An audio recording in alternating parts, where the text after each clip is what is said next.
Ok, pessoal, vamos lá então. Eu queria continuar e nós vamos ter que, embora eu nunca ache que a gente... Então vamos lá, pessoal, eu queria pedir a atenção de vocês então um minuto agora. Embora eu nunca ache que essas nossas saídas do assunto sejam ruins, porque afinal... trata-se de compreender o que ele está dizendo, nós temos sempre a preocupação em cumprir o programado, então vamos tentar ser um pouquinho mais objetivo agora. Eu queria perguntar quem é que gostaria de ser o leitor da segunda parte. Tá? Então, André, muito obrigado, está descansada. Quem é que quer ser o leitor da segunda parte da noite? Fábio, muito bem. Tá? Estava combinado já que era você, né? É verdade, né? Eu esqueci. Né? Então vamos lá. Estamos na página 166. 166, tá.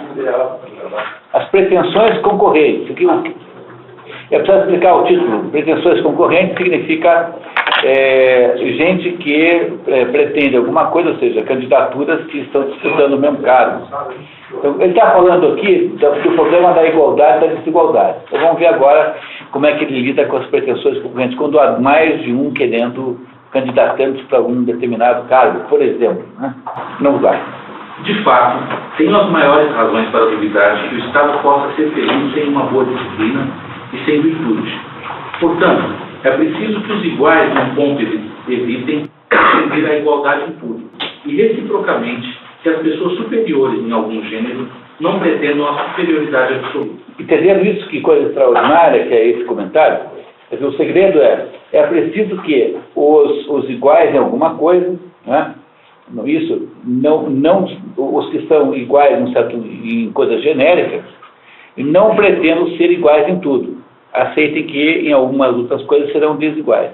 E que esses desiguais, que são, digamos, melhores do que os outros, não acham que são desiguais em todas as coisas. Não é isso? Então, isso no Brasil é uma coisa impossível de conseguir, porque o sujeito é um cantor de sucesso, ele acha que pode dar opinião sobre política, sobre sociologia, sobre dinâmica. Todos esses cantores são assim. Todos os cantores são assim, eles são cantores da área de sucesso. O sujeito acha que é romancista, que é intelectual orgânico do Partido Comunista, que pode dizer o que bem entender, porque ele acha-se com uma autoridade automática em assuntos que não lhe dizem respeito. Formadores de opinião. E dizem um monte de bobagem, né? Todo estado em que os espíritos estão infectados com um desses dois erros é necessariamente vicioso. Cada tese tem para si, como já foi dito, certa aparência de justiça, mas não um direito puro e simples.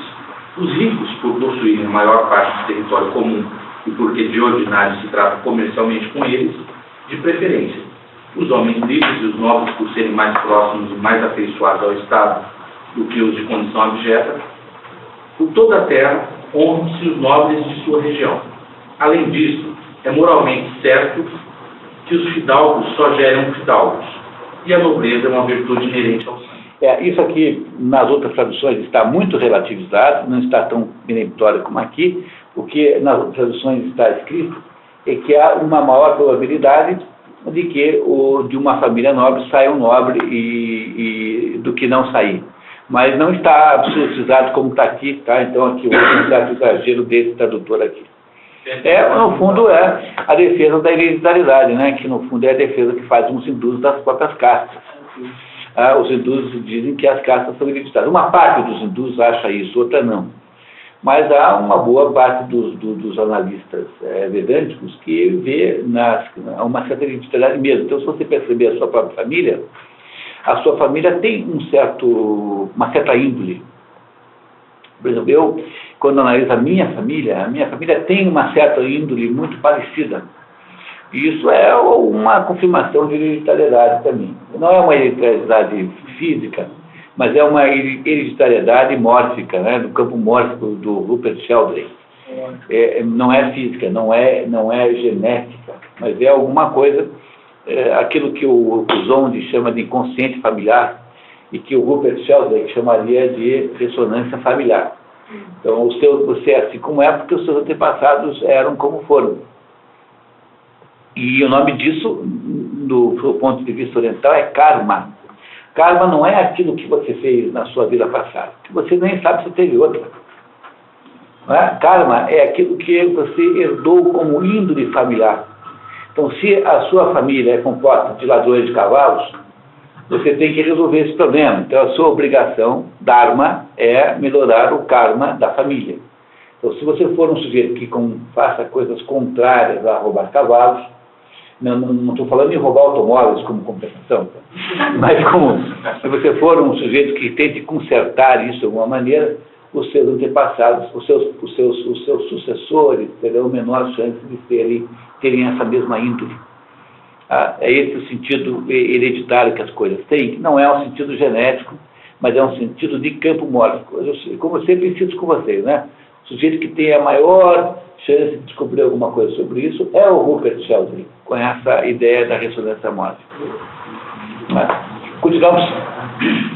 Sustentamos igualmente que o mérito tem justos privilégios. A probabilidade, principalmente, é uma virtude social que traz consigo todas as outras. Probidade. Probidade é característica de quem é probo, portanto é confiável e honesto. Por outro lado, a maioria deve sobrepujar a minoria. Se as compararmos, a maioria como um todo será mais poderosa, mais rica e melhor. Suponhamos, pois, todos no mesmo estado. Por um lado, tudo o que houver de homens eminentes, de pessoas ricas e de nobres. Por outro lado, o excedente dos indivíduos que formam a massa ou o simples povo. Sabe-se a quem deve caber o governo? A solução deste problema depende do gênero de constituição que se precisa. Todos os estados diferem entre si pela maneira com que os nobres são distribuídos. Todos os estados diferem entre si pela maneira como os poderes são distribuídos, sendo um dominado pelos ricos, outro pelos homens de mérito eminente e um terceiro por diversas pessoas. E cada um resolverá indubitavelmente o problema de acordo com seus princípios. Suponhamos, no entanto, um concurso simultâneo de todas essas espécies de gente. Como deveremos determinar sua posição na sociedade? Se as pessoas de mérito formarem a minoria, que regra se deverá usar na divisão? Será preciso examinar se seu pequeno grupo basta para o governo ou se é grande o bastante para satisfazer a formação de um Estado inteiro? A concorrência destas diversas pretensões é bastante delicada. O direito baseado nas riquezas ou na nobreza é mais do que duvidoso. Se forem razões justas para pleitear a autoridade, será preciso dizer que o mais rico de todos deve levar a melhor contra todos os homens livres que, como ele, aspiram ao governo. Por isso é que tem razão duvidosa, né? Por isso que tem valor duvidoso. A aristocracia apresenta os mesmos inconvenientes. Se houver alguém que ultrapasse os outros em mérito, segue-se que o governo só pertence a ele. O mesmo ocorre com a multidão ou o simples povo. Se for preciso, por mais poderosa do que um punhado de particulares que ela faça a lei, seguir-se-á que se um só homem ou um grupo menos numeroso do que a multidão chegarem a se tornar mais poderosos, terão mais direitos do que ela ao governo. Em tudo isso, não há nenhuma causa justa para dar a alguns o direito de mandar e para impor a outros a obrigação de obedecer. O povo retorquirá aqueles que querem, sob pretexto de superioridade quanto ao mérito ou à opulência, pôr-se à frente do Estado, que a multidão, como é bem possível, reúne em seu seio. Se não, cada um em particular, pelo menos todos juntos, mais mérito e maior riqueza. A mesma resposta servirá antecipadamente para uma outra questão. Pergunta-se, nesse caso, o legislador que sinceramente desejar fazer a melhor Constituição possível, deve preferir visar ao interesse das pessoas de bem ou ao do povo. Deve-se respeitar a equidade. Ora, a equidade manda que se prefira o interesse do Estado inteiro. Isto é, o interesse comum de todos os cidadãos. O interesse da cidade inteira, né? Então, o que ele está aqui dizendo é que a ideia da democracia é ser a mais abrangente possível sempre, mas sozinha não pode ser. Ele está o tempo todo tentando mostrar que não é para oscilar para os dois pontos. Ele é o filósofo da justa medida. Continuamos. De resto, embora, em geral, o cidadão seja aquele que participe da alternância entre governar e ser governado, ele é diferente em cada forma de governo. Na melhor delas, é cidadão aquele que pode governar e que quer ser governado durante toda a sua vida em conformidade com a virtude. Se houvesse um ou mais personagens em número reduzido demais para formar o Estado sozinhos, mas de um mérito maior que qualquer outro, tão grande que nem todos os outros juntos pudessem ser comparados, pela virtude ou pelo talento de governar a ele, se for um só a eles, se forem muitos, seria preciso, por serem superiores a todos os outros membros do Estado, tirá-los da condição de simples cidadãos. Estando tão abaixo dos outros, estariam mal situados para quererem participar de igual forma que eles na distribuição dos cargos públicos. Tal personagem seria como um deus entre os homens. Está falando dos sujeitos que não estão qualificados e, mesmo assim, exigem uma igualdade que não é adequada e nem justa. Muito bem. Então, ele vai explicar isso contando um caso aqui interessante. Ora, só cabe fazer leis entre iguais por nascimento e por talento. Não pode haver tais leis para ele. Ele seria para si mesmo a sua própria lei. Quem quer que tentasse prescrever leis cairia no ridículo e poderiam responder-lhe como, na fábula de Antístenes, responderam os leões às lebres durante uma Assembleia Geral e, por proposta de seus oradores, haviam decretado daí em diante todos os animais seriam iguais. As lebres convocaram uma Assembleia Geral na floresta e disseram, vamos parar com esse negócio de animais mais poderosos, menos, todo mundo agora é a mesma coisa. Aí o leão levantou e perguntou, essa é uma fábula desse sujeito aí, foi quem inventou o cinismo.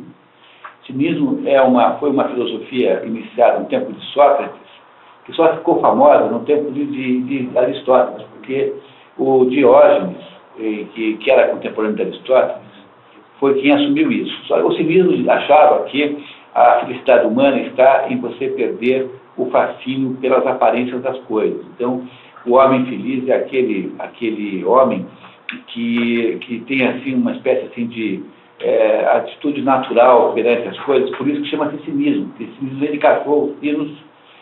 Um cachorro não tem fetiche, né? O cachorro não está preocupado em Shakespeare, nem com Chanel número 5. O cachorro fica feliz com um osso, né? Então, como os cachorros não têm fetiche, quanto mais você for espontâneo como um cachorro, mais você é feliz. Então, esse filósofo aí que está citado foi o inventor disso. No tempo de Sócrates, tinha um certo cabimento como modelo moral assim, de comportamento. Mas quando vai para o tempo de Diógenes, ele leva esse negócio a tal exagero que o Diógenes foi que achava que podia fazer cocô na sala, assim, que não tinha nenhum problema, fazia mesmo. Quer dizer, o Diógenes leva esse assunto para um aspecto absolutamente delirante, e aí acabou o cinismo em piada, né? Piada, mas essa história que esse sujeito conta é que lá na floresta, então, as lebres queriam propuseram uma assembleia para declarar a igualdade. Aí o leão levanta e falou assim, bom, então tudo bem, somos todos iguais, tudo bem, e quero ver os seus dentes. Então, por favor, mostrar os seus dentes e as garras. Então, como elas não têm nem dentes nem garras, não há possível igualdade de fato, porque o leão será sempre o leão e as lebres serão sempre as lebres. O leão quando tem a proposição de que todo mundo é a mesma coisa, fala assim, tá, então quero ver os dentes e as garras de vocês. Se vocês tiverem dentes como eu, garras como eu, tudo bem, somos iguais. O que o leão quer dizer é que não há igualdade, há desigualdade natural em todas as coisas. A ideia da democracia representativa, essa moderna, todo mundo vale um voto, Não pode, o que o professor está dizendo é que esse processo de incorporação de mais cidadãos não pode pressupor que todo mundo ficou igual em todas as coisas, porque se todo mundo vale um voto na urna, nem todo mundo é chamado na hora que você está doente. Tem que chamar os médicos, e não qualquer um. Né, entendeu? Quase que você vale um voto na eleição, não o habilita a ser médico. É o que o Leão está dizendo para as verbas aqui. Deve ter comido uma meia dúzia depois desse comentário, né? Provavelmente. Né? Provavelmente, tá. A exceção do gênero. Os Estados democráticos ostentam, acima de tudo, a igualdade. Foi este zelo que fez com que imaginassem o ostracismo. Nenhuma ascendência é tolerada, nem por riqueza, nem por credibilidade, nem por poder. E desde que um homem alcance tal preponderância, é banido por um tempo determinado pela lei. Que é o ostracismo. A mitologia ensina-nos que foi este o motivo pelo qual os argonautas devolveram Hércules à terra e o abandonaram. Não queria remar com os outros no Argos, acreditando-se muito acima do marinheiro. Essa história está mal contada, embora... Não, porque está mal contada, porque os argonautas foi a primeira vez na história humana, de acordo com a mitologia, em que humanos singraram os mares. Então, nos argonautas, que foram lá atrás do Velocino de Ouro, o Jasão, foi lá e levou junto com ele os heróis todos disponíveis, o Hércules, o Teseu, foram todo mundo junto. E o Hércules não foi posto para fora porque não queria remar, mas é porque os remadores, que não eram os heróis, não eram os heróis que remavam, né? Os remadores alegaram que ele era muito pesado, porque ele era imenso, enorme. Então ele era muito pesado, mas simbolicamente, aí sim tem cabimento para você interpretar isso, como sendo um sujeito grande demais, que vai ficar incomodando, porque sempre será muito exigente, sempre parecerá mais que os outros. Então essa é a razão pela qual o Hércules é posto para fora, por causa do seu peso físico. Mas aí a interpretação simbólica é de que ele, às vezes é difícil você pegar alguém que é muito superior, porque ele não vai deixar espaço nenhum, é complicado, né? Então, às vezes, é melhor você não levar mesmo. Então, o que ele está dizendo é que em todos os regimes políticos que têm uma ideia de democracia, você evita concentrar alguma coisa em algumas pessoas mais vistosas.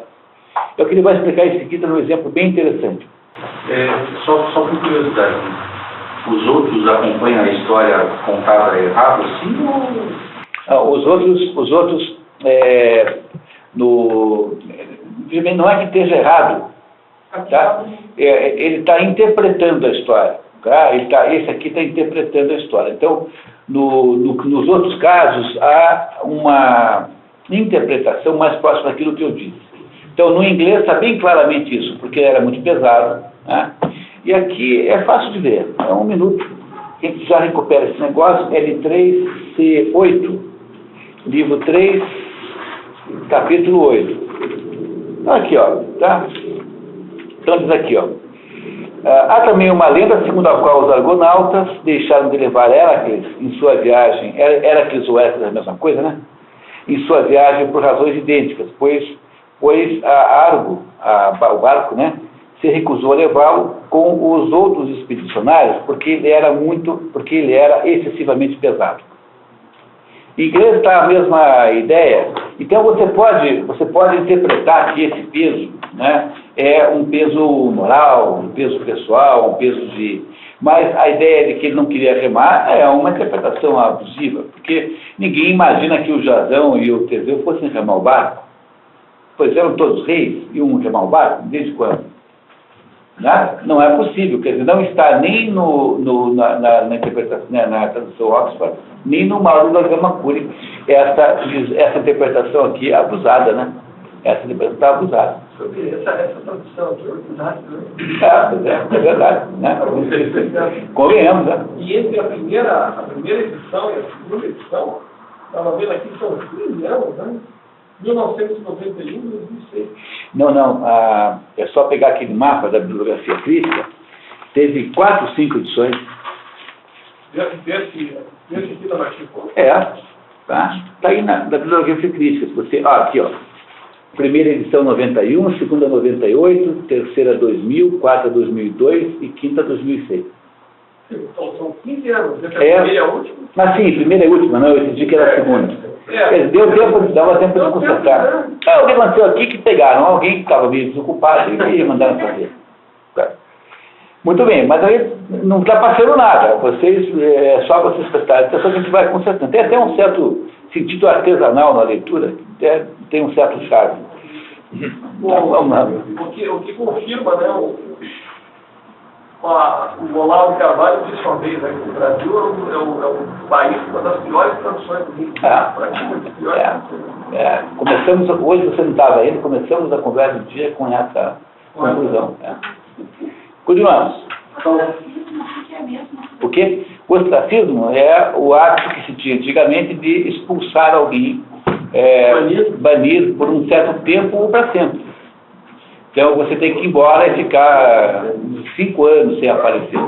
Senão você vai ser morto, né? A pena para os respeitos é a morte, de modo geral.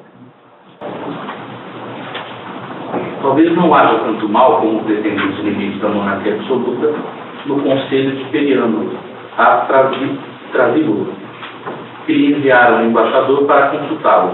Nada respondeu ao enviado, mas tendo observado num campo algumas espigas maiores do que as outras, abateu-as para igualar todos os estados. Esse Trasíbulo mandou lá um estafeta lá para pedir um conselho ao outro, eram 2 tiranos, lá do ano 600 mais ou menos. E o outro lá ouviu lá a pergunta, não tinha resposta, não respondeu nada, mas tinha um campo de trigo. Ele pegou a espada e cortou todas as espigas que estavam mais altas que as outras, de modo que as espigas ficaram da mesma altura. E o outro levou para o Trasíbulo essa história, e o Trasíbulo entendeu que significava que era para cortar as lideranças que estavam muito salientes, e que isso era a solução para o problema. A pessoa, quantas vezes inocente que não morreu com a interpretação errada do que o outro queria fazer, não queria fazer nada, só queria chamar bonito, entendeu? Qualquer coisa assim. Com isso, Trasíbulo, sem que o enviado não contasse nada, além do fato cujo motivo ele próprio ignorava, compreendeu que deveria desfazer-se de todos os personagens preeminentes. Há um erro comuníssimo no Brasil. A palavra personagem em português é sempre, em qualquer circunstância, feminina. Não há palavra terminada em agem em português que seja masculina. Todas são em agem feminino. Viagem, personagem, estalagem, é tudo feminino. Terminou em agem é feminino. Mas por que a gente fala essa bobagem de um personagem? Porque em francês, embora quase todas as palavras terminadas em age sejam também femininas, tem umas 3, 4 exceções, entre elas le personnage.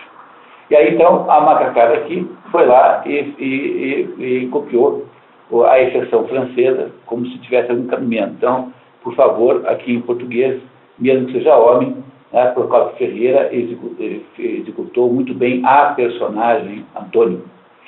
Personagem é sempre feminino, mesmo que seja um homem que esteja referido, porque em português todas as palavras terminadas em agem são femininas, todas. Sem exceção. Não há exceções em português, há exceção só em francês, que é meia dúzia. Le personnage, como é que é? La plage, né? Tem uns 3, 4 exceções em francês. Continuamos. Estes recursos não apenas é útil e familiar aos tiranos, como também é comum nas oligarquias e nas democracias. O ostracismo tem por objeto apenas deter e afastar os que se distinguem demais. Os soberanos agem da mesma forma para com os estados ou nações inteiras. Foi assim que agiram os atenienses para com os samos, de Quios e de Lérgos. Tão logo puderam, os rebaixaram contra a fé dos tratados. Da mesma forma, o rei da Pérsia humilhou e saqueou os medos, os babilônios e outros insolentes que não se cuidaram da sua prosperidade. De certo modo, o problema lá do Iraque é isso também. Quer dizer, o Iraque é o Irã também. Quer dizer, de certo modo, a implicância com o Irã e com o Iraque tem esse componente aí de cortar os possíveis contrapostos, né, confrontadores dos Estados Unidos, muito parecido, porque nenhum dos dois representava nenhum perigo verdadeiro, né. O Iraque, quando foi atacado, era um estado sem exército, completamente indefeso, não tinha força aérea, Foi a vitória mais fácil do mundo contra um exército que não existia. Não tem nenhum mérito militar, os americanos invadiram o Iraque. E é mais ou menos nesse sentido, de você matar alguém que possa ser insolente com relação a você mesmo. Muito parecido o caso que fizeram lá com esse moderno. Aí você vê como a história não muda, né? As coisas todas têm mais ou menos a mesma natureza, passando muito 24 séculos. Continuamos? É um problema saber se os estados mais bem constituídos podem permitir-se os mesmos remédios, pois nos governos viciosos, em que os potentados só pensam em sua própria utilidade, este é um recurso comum. Ele é também praticado nos que visam ao interesse público, que nisso imitam as outras artes ou ciências. Por mais notável que seja um pé, por sua beleza, um pintor jamais o porá em seu quadro se estiver fora de proporção com os outros membros. Nem o construtor de navios porá em seus estaleiros uma popa ou outra parte grande demais. Nem o corifeu reunirá a seu elenco um ator grande demais ou marcante demais pela beleza de seu canto. Neste ponto, os monarcas podem agir como os outros governos, se disso depender a segurança do Estado e a tranquilidade de seus filhos. Tudo é justo se for para poder produzir a média. Entendendo o que ele está dizendo? Quer dizer, ele está sempre achando que a média é o instrumento essencial da vida moral. Né? É a regra, é a orientação básica de uma vida moral bem-sucedida. Então, dizendo que até é possível você expulsar lá o fulano quando ele está comprometendo a média. Média, quase aqui no conceito de mais do que média, mas de moda, né? Moda, quer dizer, é muito mais a moda do que a média. Você está vendo a diferença das duas coisas, né? Média é quando você soma tudo e divide pelo número, e aí você terá o número bem na metade. Tanto é que tinha um desses pan-americanos aí, que uma vez fez uma declaração muito impressionado, assim, puxa vida, eu acabei de descobrir, né? E acabei de descobrir que metade dos alunos nos Estados Unidos estão abaixo da média. Fez essa declaração a sério, assim, preocupadíssimo com isso. Então, toda vez que você faz a média, obrigatoriamente metade vai ficar abaixo da média e metade acima. Agora, moda é outra coisa. Moda é como a moda da roupa. É aquilo que está mais parecendo por aí. Então, a moda, às vezes, é mais importante que a média. São critérios estatísticos diferentes, né? Então, o que ele está dizendo é que o ostracismo é até legitimado se ele for feito em prol da manutenção da média para evitar os extremos, quer dizer, o desvio para um extremo ou outro.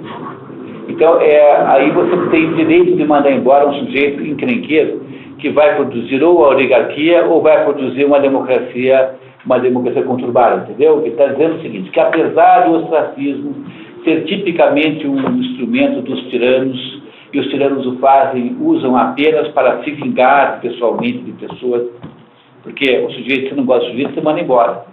Né? Não é isso? Então, o rei Davi mandou o marido lá de uma certa moça para a guerra com esse objetivo de ficar com a mulher. Então, os tiranos fazem coisas que têm objetivos pessoais, mas há um modo do ostracismo ser legítimo quando ele procura manter a média estável, porque a média é do interesse coletivo. Então, se tem alguém ali cuja ação vai produzir um desvio para uma extremidade, então, até mesmo num governo, digamos, saudável, é justificado o ostracismo. Isso acontece com cientistas. Isso acontece nas empresas, muitas vezes. Às vezes você tem um gerente que é o equivalente a botar o pitbull no galinheiro, né? Então, o sujeito pode ter lá grandes méritos pessoais, mas ele é destruidor da possibilidade de trabalho coletivo. Então, há gente que está fora mesmo, que tem um poder de desestruturação da organização. Quer dizer, essas pessoas, às vezes, são necessárias, mas às vezes elas são potencialmente destrutivas. Então, é muito comum esse assunto em empresa. Olha, quando o Lee Iacocca foi mandado embora da Ford, o Lee Iacocca foi mandado embora, chegou assim o Henry Ford II, para ele e falou assim, sabe por que eu estou mandando você embora? Eu disse, não, é porque eu não gosto de você. Não é da sua cara. Não vou com a sua cara. Ou bem assim. Então, de certo modo, o Lee Iacocca era um sujeito que destoava imensamente do... Veja, quem que era o Henry Ford II? É desses americanos que andam de terno, gravata, e sandália franciscana com meia branca embaixo. O Lee Iacocca, o que era? O Lee Iacocca era um político que vivia lá na Candaia, frequentava lá as festas. Né? Então, é muito difícil você conviver numa mesma organização com um dono que é um sujeito austero, tem uma mulher feia que fica o tempo dizendo, né? Harry, look at the red light, look at the red light. E um sujeito como o Lee Iacocca, chique, né? Solteiro, sei lá, namorando umas artistas, umas coelhinhas da Playboy. Não vai dar certo um negócio desse, mesmo que você julgue os méritos profissionais. Tanto é que houve um momento da história, quando eu fazia cursos gerenciais, tinha lá um caso que eu ensinava, que era a tentativa que houve de juntar a Ford europeia, né, que tem base na Alemanha e na Inglaterra, com a Fiat. E tentaram juntar. E quase juntaram, mas o negócio não deu certo, porque o Henry Ford II foi com a sua esposa visitar o Gianni Agnelli.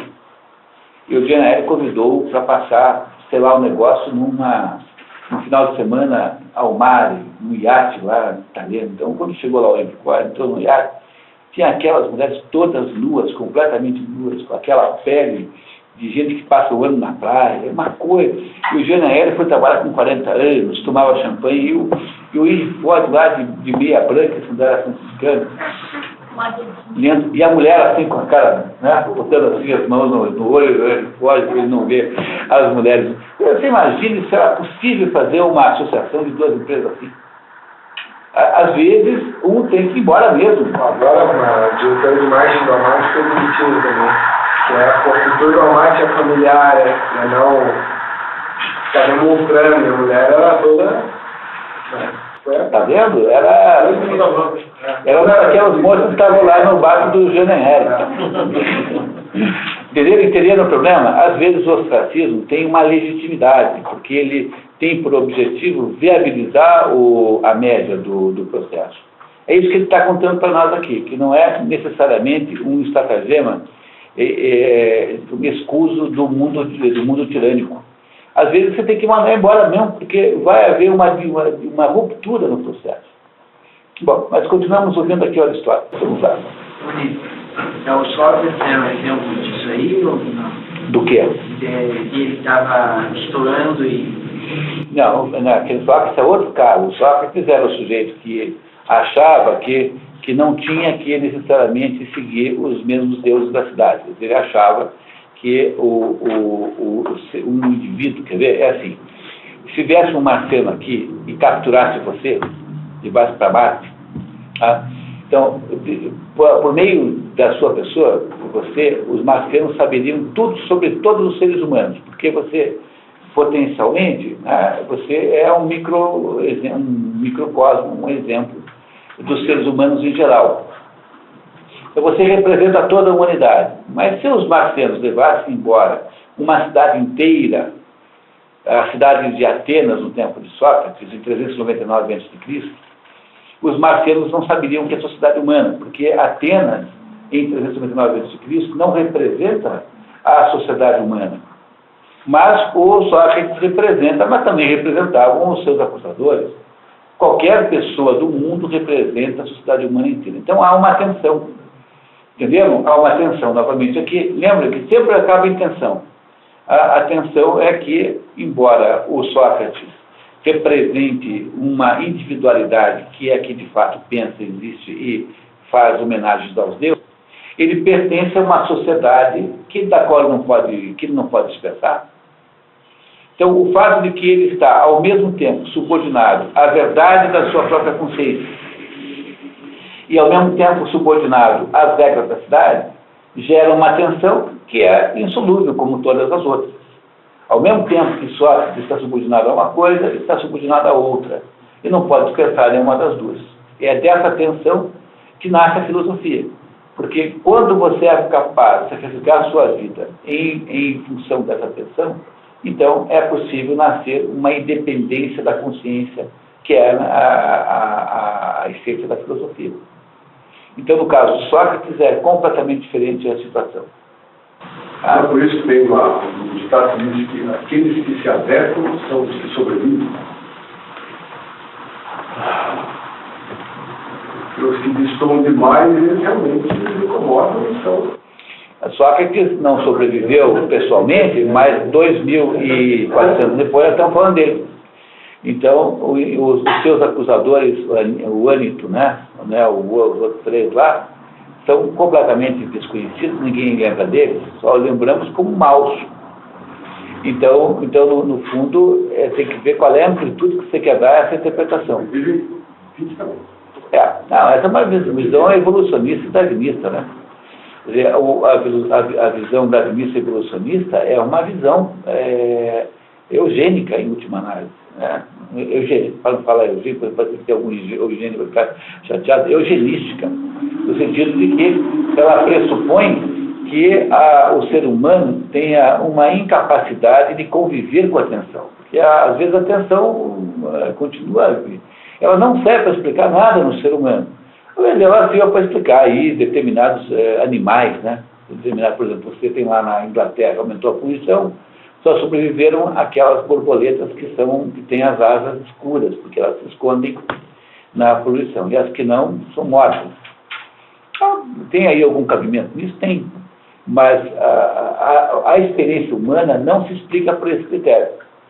Né? O critério adaptativo é um critério com restrição, porque ele vale para algumas situações, para outras não vale. Então, é isso. Então, de certa forma, o valor da humanidade está todo em ser capaz de contradizer e contrapor.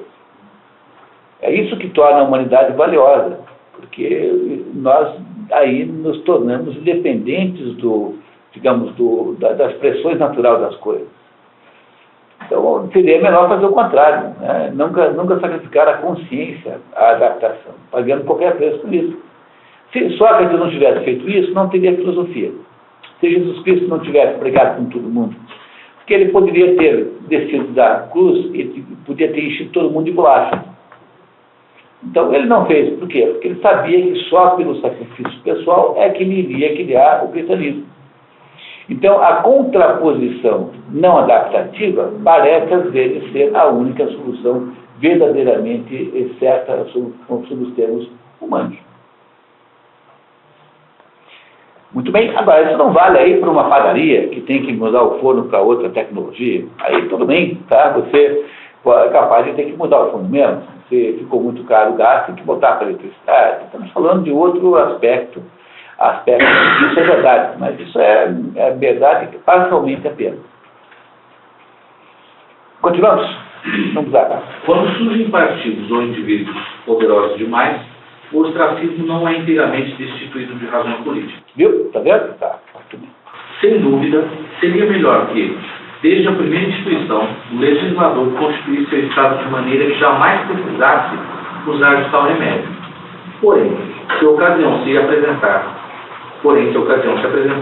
deve usar melhor o remédio do que o fazem alguns Estados que se preocupam muito pouco com o bem público e só empregam o ostracismo para evitar rebeliões. Eu intrigado com essa redação, no original, nos outros dois traduções está escrito propósitos facciosos, e não excitar rebeliões. Propósitos facciosos significa facção, facciosa tem a ver com facção, né? Mas tem outro sentido, que é o sentido de que trata-se basicamente de vingança, perseguição dos inimigos, essa é a ideia. Que se trata de um remédio justo e útil aos estados corrompidos, não há dúvida, mas certamente não é justo em todos os casos. A dificuldade seria maior num estado bem constituído. Não se trata da superioridade de qualquer outro gênero, como riqueza, poder e crédito. Crédito aqui é credibilidade, né? Pública, né? Portanto, no sentido de credibilidade, não no sentido de crédito econômico, a credibilidade. Suponhamos, porém, que um homem revele um mérito eminente demais. O que fazer em tal caso? Não se dirá por certo que seja preciso bani-lo ou submetê-lo ao poder de alguém. Seria mais ou menos como se alguns aventureiros dividindo a autoridade suprema para exercê-la, em rodízio, quisessem mandar em Deus. Só resta tomar um partido, que todos, como parece ditar na natureza, obedeçam sem reservas a tal homem e que ele reine perpetuamente no Estado. Então, ele partiu agora para uma defesa da monarquia. A monarquia é natural quando aparece alguém que é absolutamente superior aos outros. Então, o que você faz? Você submete o poder a ele. Tá? Então, aí ele está justificando a ideia da monarquia nessa circunstância apenas. No entanto, ele vai fazer outros comentários, que está aí no próximo capítulo, Os Direitos do Número. Os direitos do número. Quanto a saber se não é preferível que o governo e a autoridade permaneçam com o povo, a pertencerem às pessoas de bem quando essas são minoria, trata-se de uma dúvida que parece resolvida de antemão pela afirmativa que tem alguma aparência de verdade. Com efeito, pode acontecer que, estando reunida a maioria, da qual cada particular isoladamente pouco se preocupa com a virtude, ela vale mais coletivamente do que os poucos outros, assim como o jantar, como já se disse, aonde todos levam sua contribuição para ser melhor do que aqueles cujas despesas são pagas sob forma. No povo, cada um tem sua parte de prudência e de virtude, e quando estão reunidos, o conjunto é mais ou menos como um homem que tivesse vários pés, várias mãos e um número maior de sentidos. A mesma estimativa deve ser feita sobre sua inteligência e seus hábitos morais. Assim vemos que o público julga melhor do que ninguém sobre música ou poesia. Uns criticam um trecho, os demais um outro, e todos captam o forte e o fraco do conjunto da obra. As pessoas de bem diferem do público quando as comparamos uma a uma, assim como uma pessoa bonita difere de uma feia. Mas uma pintura é superior à realidade. Refiro-me a esses quadros, onde se reuniram num único sujeito os traços de beleza dispersos entre vários objetos reais. Mesmo se as partes destes corpos, o olho de um e tal outro membro de outro, quando comparadas separadamente com a obra de arte, a ultrapassam. Entendendo a comparação? Está tentando provar que quando você tem que escolher entre um que não é excepcional e um qualquer e o conjunto, é melhor estar com o conjunto. Por quê? Porque o conjunto é composto de pessoas individuais. Então, um pode ser mais feio, outro mais bonito. Mas quando você está falando do conjunto em si, isso funciona como um pintor que pega um olho bonito, uma orelha bonita, uma boca bonita, junta tudo isso e faz uma imagem boa. Apesar de que aquela imagem, tal como está ali, não se encontra em nenhum indivíduo separadamente. Então, com essa imagem literária, Aristóteles está querendo dizer que o conjunto analisa as coisas com mais sabedoria do que um indivíduo isolado, que é mais uma defesa do seu modelo de república, que é um modelo de base ampla. Né? E ele vai continuar nos mostrando isso. Mas essa superioridade da maioria sobre algumas pessoas de bem será certa em todos os povos e em toda a maioria? Não ousaríamos garanti-lo. Ela parece até mesmo impossível em alguns lugares. Caso contrário, seria preciso conceder a mesma prioridade aos rebanhos de animais, pois alguns povos pouco diferem deles quanto a estupidez. Então, o que ele acabou de dizer da preferência do grupo não deve ser transformado numa obediência cega à massa, porque senão vira o rebanho mandando no pastor. Então ele vai agora fazer uma restrição dizendo que também não pode deixar ir tanto para baixo. Então ele está o tempo todo, como vocês já notaram nessa altura, está o tempo todo fazendo esse jogo. Quando ele começa a ver que o negócio vai para baixo, ele volta, né? Porque ele está o tempo todo tentando ficar na linha 13. E essa linha 13 é a linha mediana entre uma não excessiva democracia e uma não excessiva oligarquia. Tá? Vamos ver como é que ele continua. Em compensação a outras nações em que o que acabamos de dizer pode ser perfeitamente verdadeiro. É com essa distinção que se deve resolver a questão levantada. Determinar-se-á, por seu intermédio, o que se deve deixar em poder dos homens livres da maioria dos cidadãos, tais como os que não têm nem fortuna nem prestígio. Por um lado, confiar nos cargos mais importantes não é seguro, por causa de sua corrupção e de sua ignorância, que fariam com que cometessem grandes injustiças e graves erros. Por outro lado, privá-los de toda participação seria perigoso, pois onde se encontram muitos pobres e pessoas excluídas, também se encontram necessariamente outros tantos inimigos do Estado. Portanto, resta que eles sejam admitidos na deliberação e no julgamento. Entenderam esse parágrafo? O parágrafo é a tentativa de fazer o governo não deixar a multidão fora, mas também não dar a ela poderes excessivos que você vai gerar oligarquia. Então, o tempo todo ele está tentando encontrar um jeito de achar a linha 13, né? de formalizar a linha 13. É por isso que Solon, um legislador de democracia, né?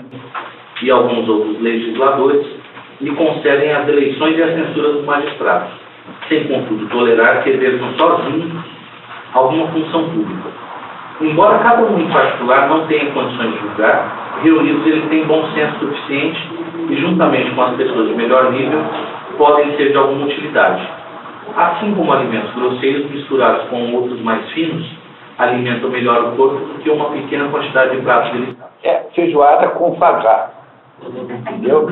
Porque você come um pouquinho, se você misturar com feijoada, você acaba fazendo funcionar, entendeu? Feijoada, o método do Aristóteles é feijoada com foie. É exatamente isso. Não estou fazendo uma figura que é o que ele está propondo, na verdade, é isso.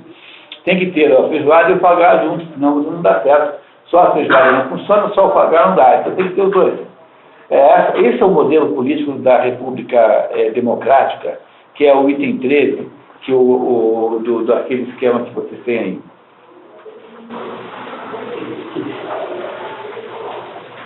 Todavia, este arranjo não deixa de apresentar dificuldades. Em primeiro lugar, julgar sobre o tratamento de uma doença só cabe ao homem que estiver ele próprio em condições de cuidar do doente e de curá-lo, isto é, ao médico. Isso também ocorre em todas as outras áreas do âmbito da experiência. Assim como o médico não deve prestar conta de seu método senão a outros médicos, e não pode, portanto, ser repreendido senão por eles, assim também é diante de seus êmulos que os outros praticantes de arte são responsáveis. Êmulos são o quê? Os seus pares, os seus equivalentes, tá? Entendemos por médico tanto aquele que pratica medicina como artista. Artista, entendo, né? Artista sempre, a arte para o grego é capacidade prática, né? Então, como artesão, como um técnico né? Alguém que sabe fazer o procedimento médico. Como aquele que ordena. Aqui é um erro de tradução, aquele que ordena é aquele que é mestre, quer dizer, aquele que está acima do médico normal, aquele que dá aulas, né? E não aquele que ordena, porque eu estava aqui, mestre, e acharam que tinha a ver com mandar dar ordens. Né? Poderia ser aquele que ensina, né? O mestre é aquele que sabe mais e que é, portanto, professor dos outros, é a referência e tal. Então, um é aquele que é o sujeito que executa a prática médica sem grande brilho, primeiro. O segundo é aquele que executa com enorme distinção, que é o mestre. Como aquele que é mestre e aquele que adquiriu conhecimento na arte, tais como se encontram em todos os demais. E o outro é o sabe que tem conhecimentos, mas não pratica. Digamos, é um médico não praticante. Então, esses são os três tipos de médico que ele diz que podem criticar outro médico. Não é isso? Então ele vai dizer assim, então o problema que eu estou tentando resolver é isso. Como é que eu posso dar para leigos a capacidade de julgar um erro médico, por exemplo?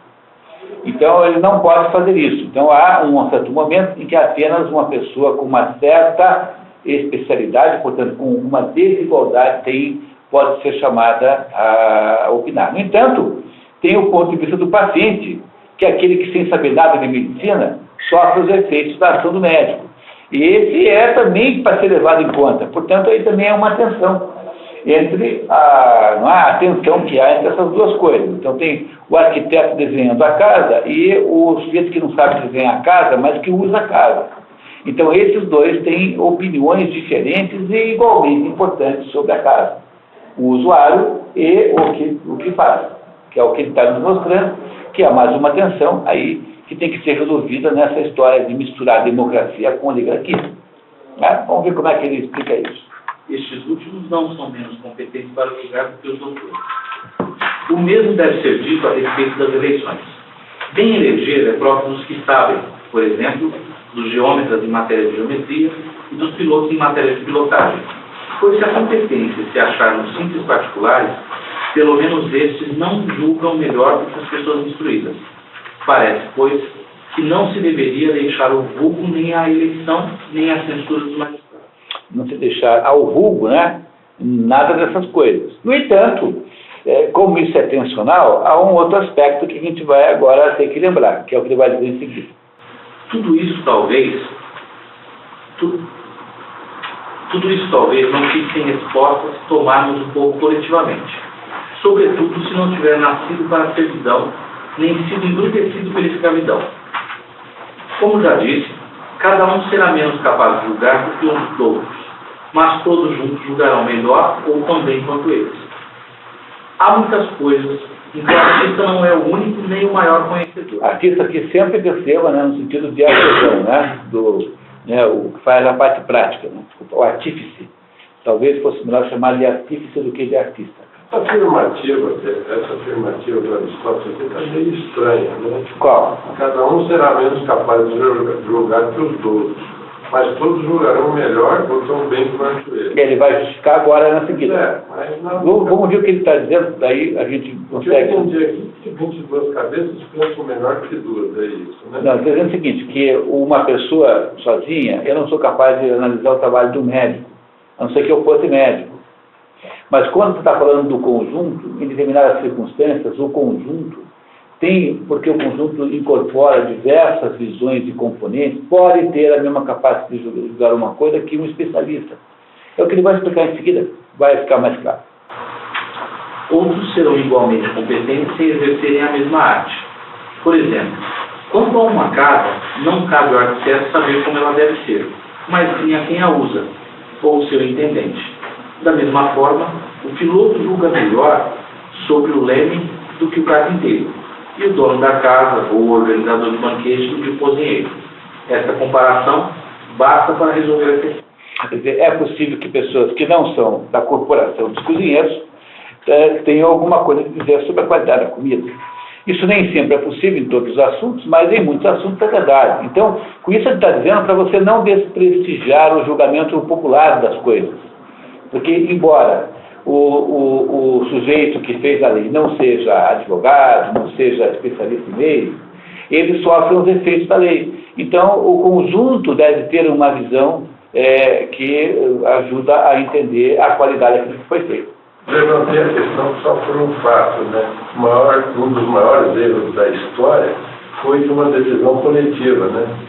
Perguntaram, vocês preferem Cristo ou preferem Barrabás?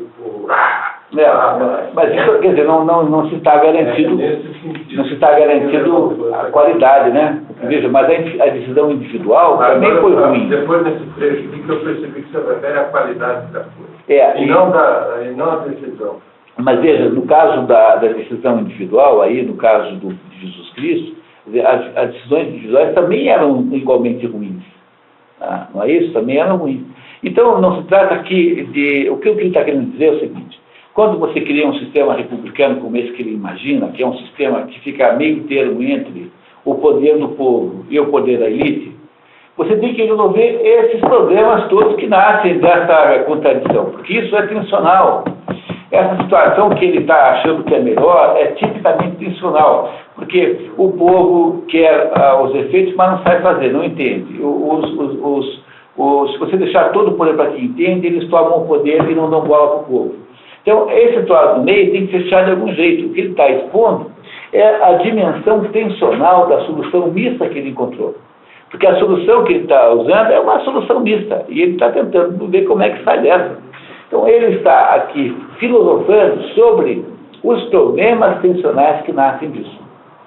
Então, nem sempre aplica-se esse critério, mas às vezes é assim mesmo.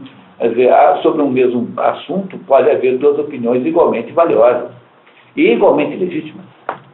Então, a opinião dos arquitetos sobre a minha casa é uma. É a opinião, aquela história da publicidade, né? Há uma regra no mercado de publicidade que é assim: as agências que ganham muitos prêmios perdem os clientes, porque o publicitário que está fazendo filme para ganhar prêmio no campeonato lá de Cannes, né? ele não faz filmes que vendem. Então, às vezes, aquele sujeito que faz um filmão, assim, tipo, né, aparece assim lá uma fulana, assim, os meus cabelos, a minha voz continua a mesma, mas os meus cabelos. E, às vezes, uma propaganda grosseira e ridícula tem um poder de venda gigantesco. Então, há uma tensão natural, né, entre a opinião do anunciante, que quer ver o seu dinheiro de volta, e a opinião de um jurado em Cannes que está julgando a propaganda não pelos seus aspectos objetivos, mas pela sua aparência. Então, o publicitário que fica muito exibido e quer ser diretor de cinema, de modo geral, perde o emprego. Essa é uma regra geral no mundo da publicidade. Porque a propaganda não é feita para você ganhar prêmio em Cannes, é feita para a Casa do Bahia vender mais geladeira. Então, esse é o problema. Então, às vezes, filmes publicitários ridículos têm enorme sucesso. Porque eles estão cumprindo, estão bem vistos do ponto de vista do usuário. Apesar de que um outro precisa dizer, que coisa mal feita, olha essa mulher, que coisa linda. Chapo da Casa da Bahia, né? Entendeu? Um outro publicitário pode achar ridículo, mas o que interessa é saber qual é a opinião lá do homem da Casa da Bahia. Essa é a única opinião que interessa em última análise, porque é ele que está pagando milhões para fazer isso. Né? Agora tem uma pesquisa aí que a Ivete Sangalo e a Gisele, aonde tem a voz dela, Bem. a venda explode. Daí Tem a tirar uma foto da Gisele, que faz propaganda em Ipanema, usando a Havaiana na rua. Botaram tudo que é revista. Eu não gastou nada. História, então alguma coisa no mercado. Não está indo bem, a voz da Ivete Muito bem. Ok, continuamos. Quanto a outra questão que depende dela, pode parecer absurdo que a raia miúda dispõe dos maiores interesses do Estado. Não há nada mais importante do que a eleição e a censura dos magistrados. A raia miúda aqui é um fogão. Mas é um fogão. No entanto, Eu gostei. no entanto, em certas repúblicas elas são entregues ao povo. A Assembleia Popular é a senhora de tudo. Pessoas de todas as idades e renda mínima são nelas admitidas. Deliberam e julgam, enquanto que todos os outros cargos, tais como a intendência do Tesouro Público e o comando do Exército, são entregues apenas aos que têm grande renda. Entendeu? Como medida precatória. Então, esse já é um sistema misto. Há muitas possibilidades de misturar. O que ele acha que tem que fazer alguma coisa no meio. Tá? Não esquecer nunca isso. Esta dúvida resolve-se da mesma forma. E as coisas foram assim ordenadas provavelmente com razão. Quem então faz a lei não é nem tal juiz, nem tal conselheiro, nem tal assistente ou membro da Assembleia, mas sim o tribunal, o conselho, o povo, do qual cada um deles é apenas uma parte. Qualquer que seja a sua dignidade e cuja renda é no conjunto maior do que a de qualquer dos particulares ou do pequeno número de altos funcionários, Ponto. Portanto, em nossa perdido. Portanto, em nossa opinião, é com sabedoria que as matérias mais importantes são reservadas ao povo. O resultado de toda esta dissertação é que, em geral, é preciso que, acima de tudo, quando a lei tiver sido livremente aceita, seja ela a dominar. Só se deve entregar algum papel ao governo, monarcas ou outros, para os casos particulares que podem acontecer e não são fáceis de colocar numa expressão geral. De resto, não explicamos ainda quais as leis que devem ser consideradas bem feitas. Assim, o problema permanece de pé. Mas, necessariamente, é preciso que elas tomem o caráter da Constituição, sejam boas ou más, justas ou injustas como ela, e sejam adaptadas ao Estado para o qual foram feitas. Assim, se a forma do governo for boa, elas serão justas.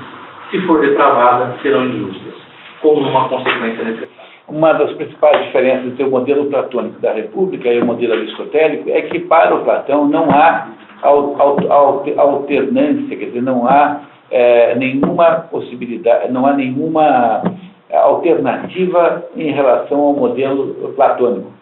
Como o modelo platônico é teórico, então ele acha que é esse que tem que fazer. E o Aristóteles acha que não, que todos esses que existem, de alguma maneira, são modelos legítimos, porque têm alguma naturalidade.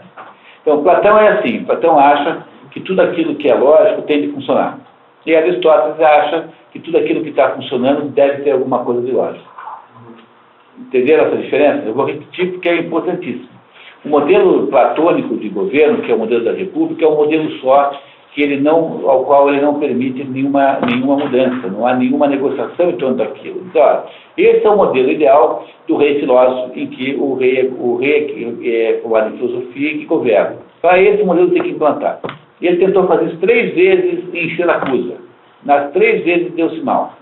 Aristóteles, que parte da indução, ou seja, parte da realidade para as ideias, e não das ideias para a realidade, diz assim, não. Isso que está aí são todas formas legítimas, conforme o tipo de polis, conforme o tipo de cidade. Portanto, Aristóteles pensa que, enquanto Platão pensa que tudo aquilo que é lógico, portanto, o modelo dele, tem que obrigatoriamente funcionar, Aristóteles pensa que tudo aquilo que funciona deve ter alguma coisa de lógico. Entenderam essa diferença? Os dois têm um pouco de razão, mas não necessariamente apenas um deles. Continua aí essa situação tensional entre as duas visões e esses dois extremos. Continuamos. A alternância do mando e da obediência. Dizem comumente que o fundamento do governo democrático é a liberdade, como se só houvesse liberdade nessa forma de governo. Dizem também que este é o alvo visado por toda a democracia. Ora, um dos apanágios da liberdade é que todos, alternadamente, mandem e obedeçam. Apanágios são atributos, né? Atributos. Dessa diferença entre perpetuidade e alternância dependem a disciplina e a instituição. Se houvesse uma raça de homens que superasse tanto os outros quanto imaginamos que os deuses e os heróis o fazem, se essa superioridade se manifestasse primeiramente pelo porte e pela boa aparência, depois pelas qualidades da alma, e fosse indubitável para os inferiores, o melhor, sem contestação, seria que seu governo fosse perpétuo e que as pessoas se submetessem a ele de uma vez por todas. Mas como, com exceção, segundo Silas, dos indianos, de ordinário, o rei não apresenta superioridade tão acentuada sobre seus súditos. É preciso que todos os cidadãos mandem e obedeçam alternadamente. E isso por várias razões. Esse Silas é um viajante dos tempos antigos que disse, olha, na Índia, é grego, esse Silas. Na Índia, os reis são muito maiores, muito mais bonitos, muito mais atléticos do que os seus súditos. Então, o Aristóteles diz assim, olha, a não ser nesse caso aí, que ele já conhecia, né, por outros relatos, de modo geral, não há tanta diferença assim entre os reis e os súditos. Portanto, não há nada que justifique que eles governem perpetuamente. É isso que ele vai dizer agora, mais uma defesa do governo democrático, né? Mais uma tentativa de tirar a ideia da monarquia e de preferir a ela a república, lato sensu, não estricto, lato sensu. Vamos então continuar. Primeiro, é essencial para a igualdade que só haja uma mesma condição entre semelhantes. Depois, é difícil que um governo dure muito se for constituído contra esse princípio de equidade. Aos descontentes se soma a gente do campo, sempre ávida de novidades, e qualquer que seja o número dos altos funcionários, não pode ser grande o bastante para que eles sejam os mais fortes. Do que os outros reunidos, né? Não há dúvida, porém, de que deva haver uma diferença entre os governantes e os governados. Cabe ao legislador decidir como ela será e como repartirá os poderes. Está vendo? Atenção! Se por um lado todo mundo é meio parecido, portanto justificaria uma repartição igualitária de poder, por outro lado tem que ter uma diferença. E essa diferença tem que ser estabelecida de um certo modo, que também não seja oligarquizante, ou seja, que não seja excludente do poder dos de baixo. Essa engenharia é o assunto do livro do Aristóteles. Essa engenharia de tentar fazer a linha 13, ficar no meio. Né? Vamos ver como é que ele faz. Já dissemos que a natureza manifestou sua opção pela diferença de idades que dá à espécie humana. De um lado, os jovens, de outro, os velhos. Cabe aos primeiros obedecer e os segundos a mandar. Ninguém se zanga ou se sente desonrado por ceder aos mais velhos, na esperança de alcançar as mesmas honras quando tiver a idade conveniente. Então está aqui uma solução. Você cria uma gerontocracia. Você dá o poder para quem é mais velho. É uma maneira de você criar um processo oligarquizante não excludente que permite que o modelo da República Democrática funcione. Vamos lá. Pode-se, portanto, dizer que os mesmos mandam e obedecem, mas são, porém, diferentes.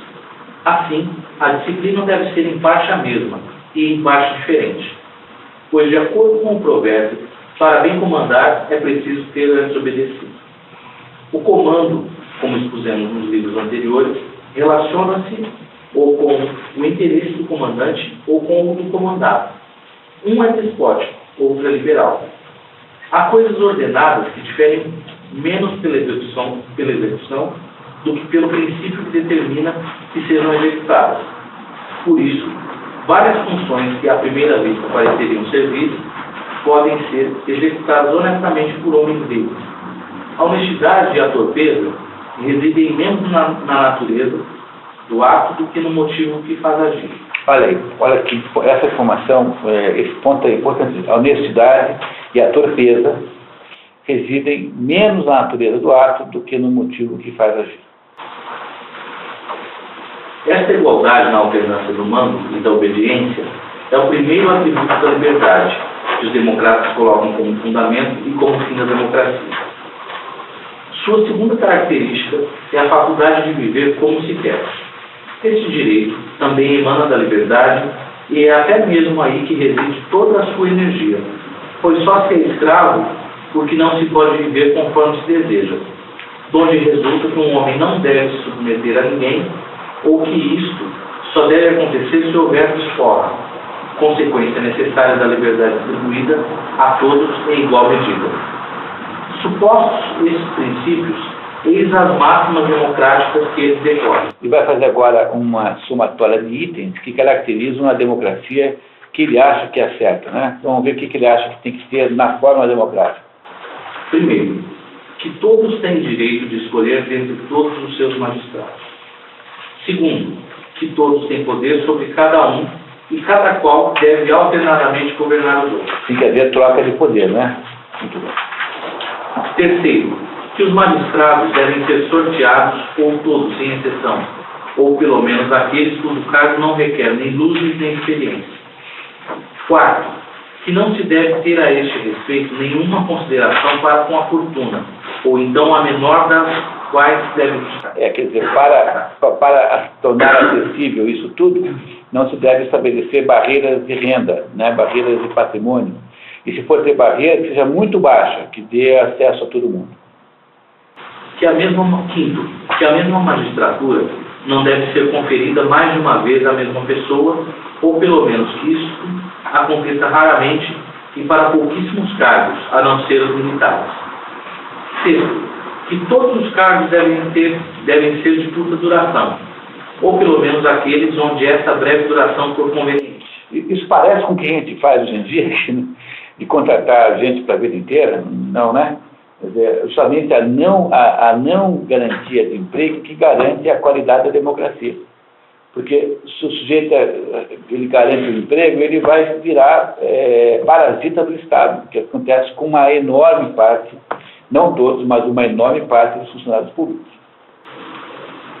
Sétimo, que todos devem passar pela judicatura, de qualquer classe que sejam, e ter poder para julgar todos os casos em qualquer matéria, mesmo as causas da mais alta importância para o Estado, tais como as compras e as censuras dos magistrados, a reforma do governo, assim como as convenções particulares. A comparação com as outras duas traduções daqui me levam a sugerir que, em vez de ser assim, que todos devem, todos podem, né? Todos podem e não devem. Essa é pareceu o espírito das outras duas traduções.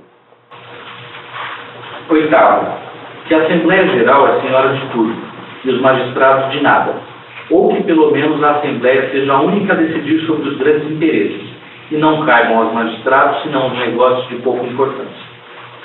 Nono, que os membros do Estado, do Senado, que os membros do Senado não sejam indistintamente assalariados.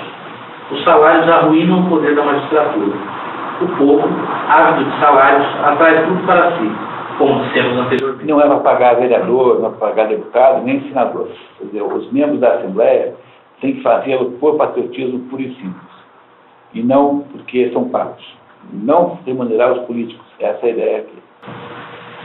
10º, que, no entanto, um direito de presença seja concedido, se as faculdades do povo assim o permitirem, aos que assistirem à Assembleia e ao Senado, e que sejam pagos os tribunais e os magistrados, ou pelo menos os membros principais, tais como os que são obrigados a receber todos os que se apresentarem. E são aqueles que são obrigados a dar banquetes, porque uma forma de negociação política é o banquete. Agora aqui, o que é um direito de presença? O direito de presença é um jeton, é aquilo que a gente chama de jeton. Então, se tiver dinheiro, né, não é isso? Se as faculdades, o que é uma faculdade do povo? O caixa. Né? Se as faculdades do povo é o caixa. O caixa permitir, pode pagar um jeton por participação, mas só excepcionalmente, não em princípio. Tá? 11º, que caracterizando sua oligarquia pela nobreza, pela riqueza e pelo saber de seus membros, a democracia lhe é totalmente oposta, distinguindo-se pelo baixo nascimento, pela pobreza e pela vulgaridade das profissões. Ela é, portanto, digamos, ampla, ecumênica. 12º, que não se deve tolerar nenhuma magistratura perpétua. Portanto, se sobrar alguma magistratura do antigo regime, suas atribuições serão reduzidas, e de eletiva passará a depender de sorteio. Eis o espírito de todas as democracias. O princípio sobre o qual elas unanimemente se baseiam é o direito que retiram da igualdade numérica. Quanto mais longe se levar essa igualdade, mais a democracia será pronunciada.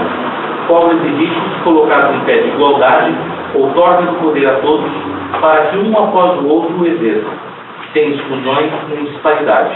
Assim são entendidas a igualdade e a liberdade. Muito bem. Tá. Ele está aos pouquinhos teorizando o modelo dele, né? Agora vamos ver como é que ele explica melhor as democracias possíveis.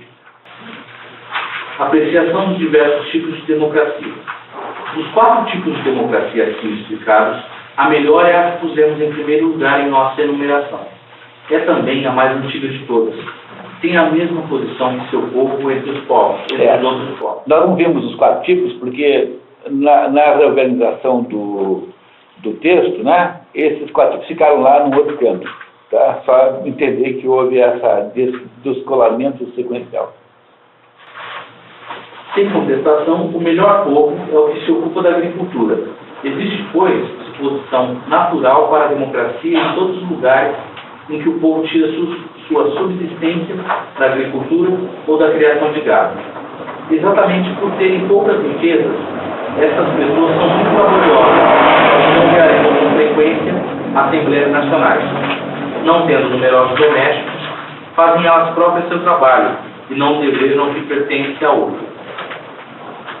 Consideram mais agradável trabalhar do que permanecer sentadas, de braços cruzados, a deliberar sobre o governo ou gerir magistraturas.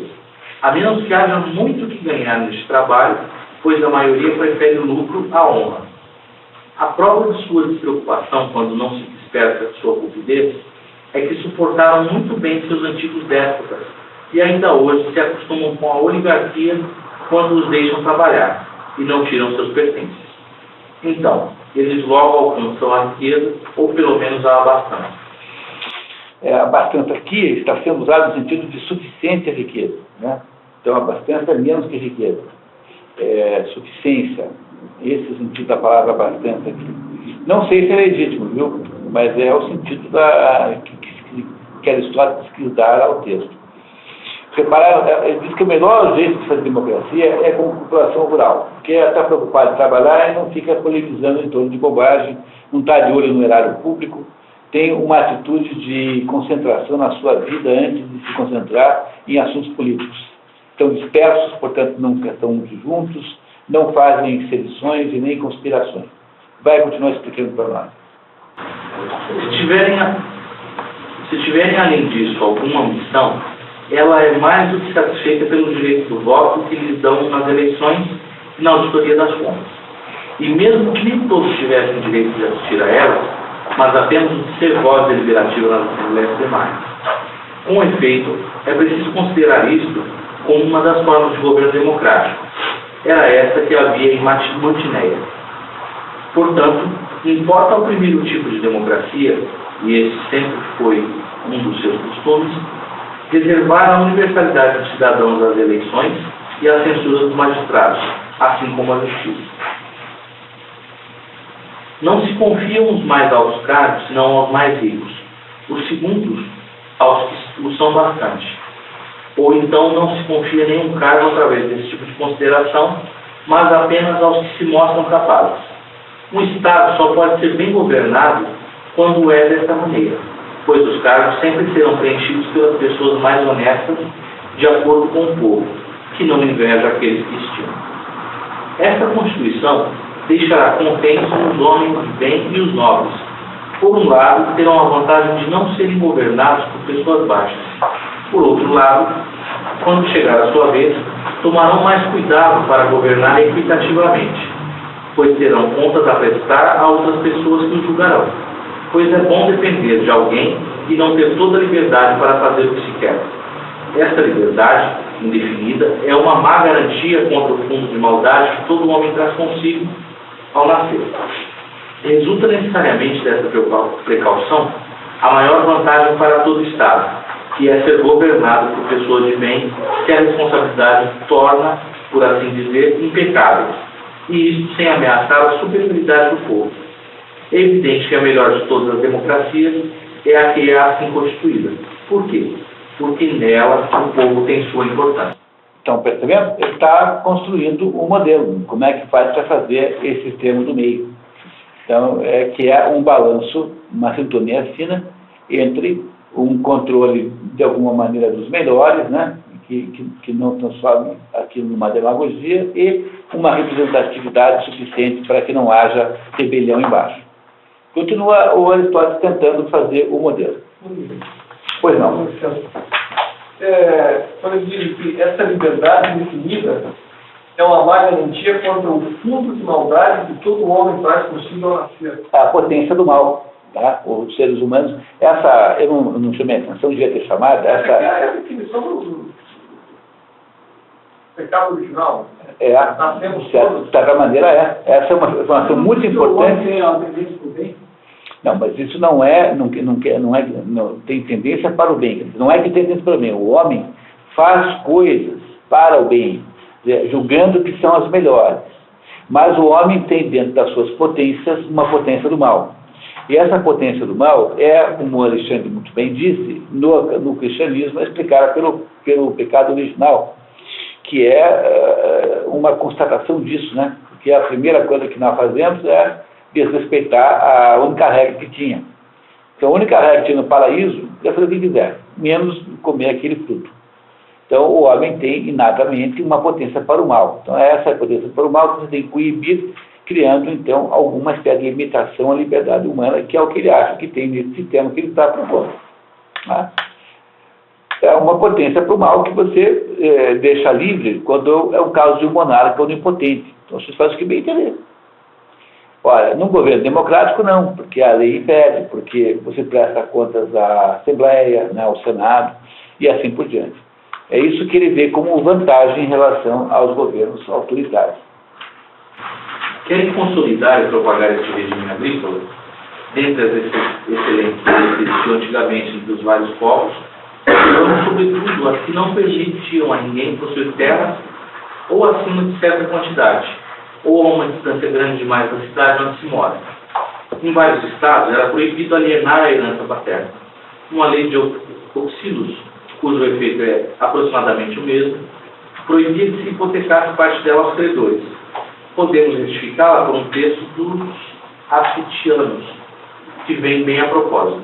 Esse povo, embora numeroso, possuía um território bastante pequeno. Todos eram lavradores, mas nos registros do censo não constava a totalidade de suas propriedades. Dividiam-nas em certo número de partes disponíveis, para que os pobres pudessem adquiri-las em quantidade suficiente para ultrapassar até mesmo os ricos. Então, o que ele está dizendo é que, em muitos lugares, há esforços legislativos para manter, para preservar essa democracia agrícola, que parece ser a melhor na visão de Aristóteles. E como é que você faz isso? Você tem que impedir que haja concentração da terra, que haja imigração, ou seja, porque o mal todo, vocês não sabem ainda, o mal todo está no sujeito que mora na cidade e fica lá desocupado arrumando encrenca.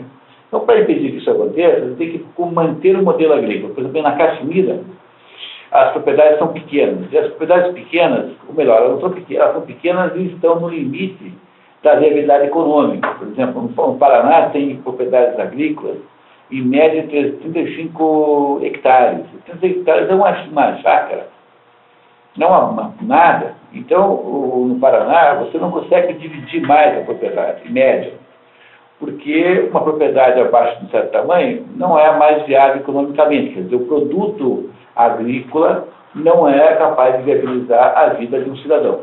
Então, na Caxemira, para tentar impedir isso, eles têm o seguinte costume. Quando um pai tem 5 filhos, então, em vez de dividir a terra por 5, o que mataria os 5 de fome, ele divide com um só. Mas quem? Com um herdeiro, um neto. E esse neto tem que ser filho de qualquer um deles. Então, o que acontece é que todos os 5 casam com a mesma mulher. E o filho que ela tiver, seja lá de quem for, é que será o herdeiro daquela terra. Que é o jeito de você resolver o problema da primogenitura, que não é aceita com facilidade. E assim há vários outros exemplos, um monte de coisas esquisitas, que no fundo tem o sentido de manter o modelo agrícola, porque o modelo agrícola permite uma certa viabilidade política que está aqui. Continuamos. Querem consolidar e propagar, depois dos agricultores, o melhor povo é o que leva a vida pastoril e explora o gado. Tem muitas afinidades com o primeiro. Ambos habituados ao trabalho corporal, são excelentes para as expedições militares e resistem perfeitamente aos incômodos do bivac. Bivac é acampamento. Tá? Acampamento. O sujeito está acostumado a pastorear cabras, ele também dorme em qualquer lugar, né? Porque ele vai dormir com o rebanho. Então ele não tem problema da vida militar, para ele é uma vida natural, né? Quase todos os outros povos que compõem o restante das democracias estão muito abaixo desses dois. Nada de mais vil nem de mais alheio a todo tipo de virtude do que esta multidão de operários, de mercenários e de gente sem profissão. Essa espécie de indivíduos corre sem parar pela cidade e pelas praças públicas e só fica contente nas assembleias. Os lavradores, pelo contrário, dispersos pelo campo, não se reúnem tão facilmente e não precisam de tais conciliábulos. Conciliábulos são reuniões da Assembleia. Em todos os lugares onde a localização é tal que há grandes distâncias da cidade até as aldeias e lugarejos, é bem mais fácil estabelecer uma boa democracia e um bom governo. A multidão é obrigada a se dispersar como que em colônias, de modo que a turba da cidade, embora acostumada à praça pública, vendo-se sem apoio e até mesmo sem o concurso dos homens do campo, não pode reunir-se em assembleia. Entenderam? O que ele está dizendo que é melhor, a assembleia funciona melhor quando você tem uma população que trabalha e que está dispersa e absorvida pelos seus afazeres. A pior população que tem é aquela que se reúne em massa na praça pública e fica arrumando encrenca o dia inteiro, que são as cidades. Então, é isso que ele está falando. Entendeu? Como é que é A pessoa do ponto de táxi vai ver ali. É a reunião de operários na Praça da Sé, em São Paulo. É o pior jeito que tem de fazer democracia, porque eles tendem a se transformar numa turba tirânica. Esse que é o problema.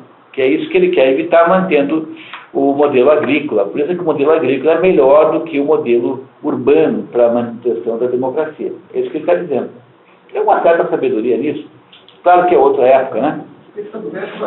Só não previu o MST. Pois é, ainda não apareceu. Não estamos esperando. Vemos como deve ser constituída a primeira e a melhor democracia, e também como podem ser as outras. Basta que nos afastemos gradualmente da primeira e adicionemos aos poucos a popular, à medida que a democracia for piorando. Entendeu? E para piorar a democracia é só aumentar a população. A população é esse grupo de gente motivada pelas suas emoções, fazendo pressão política na praça pública, todo mundo pedindo coisas impossíveis. É isso que eles estão querendo, é isso que ele acha que estraga a democracia. Como a última espécie recebe toda espécie de gente, ela não pode nem convir a todos os países, nem subsistir por muito tempo, a menos que esteja submetida a boas leis e bons costumes. Logo veremos como ela se degrada com a maior parte das outras. Para constituí-la e firmar o poder do povo, os governantes costumam receber o máximo possível de pessoas e conceder direito de cidadania não apenas aos que têm um nascimento legítimo, mas até aos bastardos e aos mestiços de qualquer dos dois lados, paterno ou materno. Pronto, está o MST. O MST pega aquelas multidões que não são agricultores, mesmo não sendo agricultores, os transforma em massa de reivindicação. Está aí, não demorou um parágrafo para aparecer o MST. Essa prática é especialmente comum entre tais povos, pois seus demagogos não deixam de empregar. Aí o Stedler, né? O Stedler, essa turma, demagogo. Aristóteles não era muita coisa que era naquela época, não, né? Era meio revolucionário. Né? Contudo, preciso introduzir a atenuante de só admitir recém-chegados na medida que forem necessários para intimidar os nobres e a classe média, sem jamais ultrapassar esse limite. Se isso acontecer, a desordem não tardará a reinar por toda parte.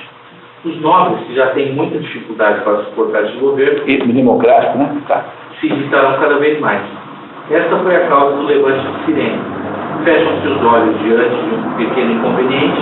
Quando ele assume certa dimensão, não podemos mais deixar de vê-lo. Há ainda outras instituições capazes de manter e melhorar essa democracia, como, por exemplo, a de Clístenes em Atenas e a dos que fundaram a democracia em Cirene. Deve-se dividir o povo em tribos e cúrias, dissolver os cultos particulares e conduzir-os à unidade do culto público. Uma palavra, imaginar todos os meios possíveis para unir todos os cidadãos e extinguir todas as corporações anteriores. Nem mesmo desenhar certas invenções que, embora de origem tirânica, não deixam de ser populares, como o desregramento dos escravos, que pode ser útil até certo ponto, a emancipação das mulheres e das crianças, a conivência sobre o gênero de vida que agrada a cada um. Nada tem melhores efeitos para essa democracia. A dissolução agrada a muito mais gente do que a uma conduta regrada. Então, ele está falando da democracia errada.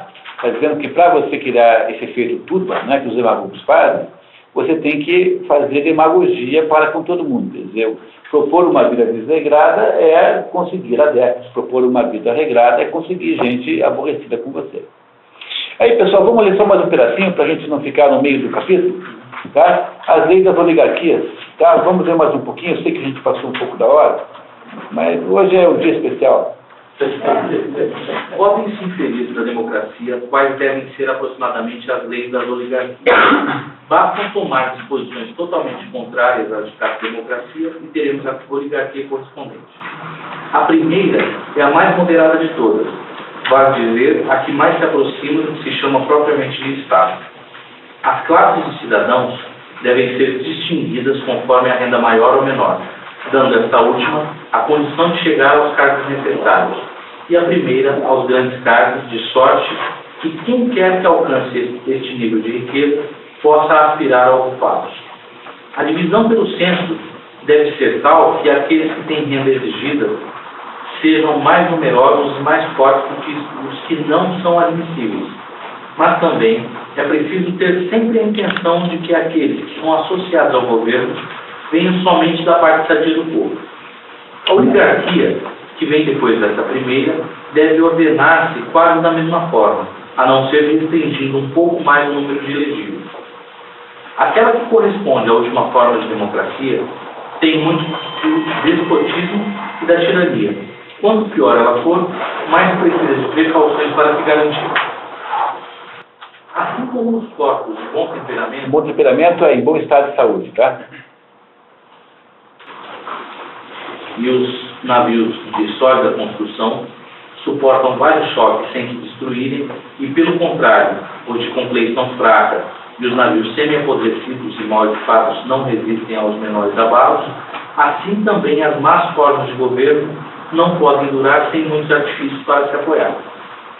É o número e a abundância de homens que salvam as democracias. Sua consistência vem de uma razão diametralmente oposta ao mérito.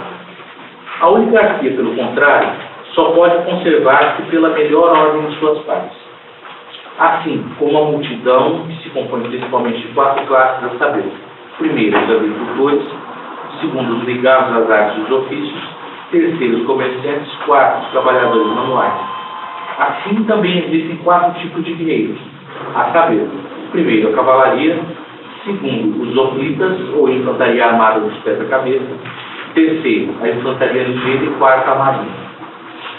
Os lugares mais propícios à primeira espécie de oligarquia são os chamados hipazíneos, isto é, próprios por suas campinas, a criação de cavalos.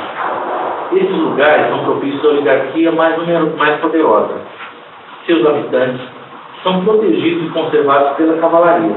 Ora, só a classe opulenta pode ter aras. Mas hoje em dia também. Quando o lugar só oferece homens de armas, a segunda oligarquia convém mais. A armadura completa necessária à grande infantaria só pode ser fornecida pelos ricos e ultrapassa os recursos dos pobres. É a arraia miúda que compõe a infantaria ligeira e os marinheiros.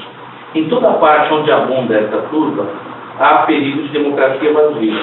Perigo de democracia para os ricos, quer dizer, perigo que essa gente imponha-se e os obrigue a desmontar as oligarquias.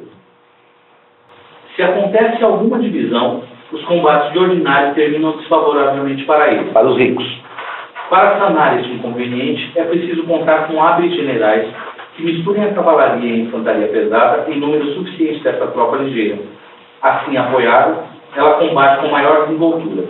Porém, criar uma força dessa espécie vinda do seio do fogo é armar-se contra si mesmo e trabalhar para a sua própria destruição. Ele está falando sobre o que um oligocrata não deve fazer se ele pretende permanecer oligocrata, quer dizer, não criar uma multidão de pessoas armadas com as facilidades que tem de recrutamento, que você não tem que ter uma armadura, basta uma espada. Então, ele está querendo dizer isso, tá? Que para as oligarquias é preciso tomar cuidado aí do modo como o exército está organizado. Ágil e alerta, ela facilmente domina a cavalaria e a infantaria pesada. Portanto, distinguindo as idades, é preciso encarregar os velhos de fazer com que seus filhos pratiquem os exercícios ligeiros e, ao sair da juventude, tomem os melhores desses alunos para colocá-los à frente dos outros. Quanto ao restante do povo, será admitido, como já se disse, no controle dos negócios públicos, quando atingir a taxa do censo exigido, ou como entre os tebanos, depois que se estiver abstido das profissões mecânicas durante o número prescrito de anos, ou como em Marcélia, quando, tendo passado pela censura, tiver sido considerado digno do título de cidadãos e das funções cívicas. Devem-se impor as grandes dignidades pesados encargos, para que o povo renuncie a eles de boa vontade, e os deixe aos ricos, como se assim lhe pagassem os juros. Está ensinando os oligocratas a como é que continua oligocrata. Quer dizer, para ser juiz tem que pagar $20.000. Então aí o povo nunca pode ser, tá? Entendeu? É isso que ele está dizendo. Ele está aqui ensinando, né, a bandidagem ou bandido. Porque ele acha que em determinadas festas as oligarquias são naturais, porque aquele povo gosta disso. Então ele está aqui discutindo como é que você mantém uma oligarquia. Com efeito, os ricos, ao assumir o exercício, oferecerão pomposos sacrifícios, mandarão construir salas de banquetes e outros edifícios destinados ao público, para que o povo, convidado a esses banquetes, encantado com a magnificência dos edifícios e outras decorações, veja com prazer o governo perpetuar-se. Por seu lado, os ricos encontrarão nisso a vantagem de despesas honradas por monumentos. Não é isto o que hoje fazem os grandes de nossas oligarquias. Procuram nas dignidades, pelo contrário, não menos o lucro do que a honra. Dir-se-ia que são menos oligarquias do que democracias em transformação. E esse último parágrafo é intrigantíssimo. Porque, o que isso é que ele está falando, né? Está dizendo o seguinte, olha, os oligarcas, quando querem continuar sendo oligarcas, o que fazem? Eles criam a barreira econômica. Para poder ter tais e tais cargos públicos, tem que pagar X, Y, Z. Mas, diz assim ele no último parágrafo, não é isso que o pessoal está fazendo hoje. De modo que as oligarquias presentes hoje são democracias em transformação. Estão evoluindo não para para cima, né, do 13 para o alto, mas estão cada vez chegando mais no centro. A razão pela qual ele escreve isso vai continuar sendo um mistério, provavelmente está querendo influenciar alguém, né? Talvez até mesmo quem governasse Atenas naquele momento, que podia até estar presente na aula. Né? Quem pode julgar? Isso não saberemos no dia em que esses médiums aí, que escrevem livros espíritas, pararem de fazer romancezinhos cretinos e que vão lá perguntar para Aristóteles o que ele achava, saberemos. Então, vamos torcer para o Brasil da Gaspareto, em vez de tipografar imbecilidade, que ela peça para o Aristóteles terminar para nós a poética, fazer um favor. É isso, pessoal. Amanhã temos um pátio local, vamos aí andar mais aí na direção, então, de um ramo final do nosso política do Aristóteles. É isso. Ele é o resultado do campeonato brasileiro. É o quê? Quem vai ganhar a Copa, resultado do campeonato brasileiro. Quem vai fazer isso? Tem um monte de técnico. Tá certo. É. Ok? Então tá bom. Até amanhã, né? Vamos ficar aquela...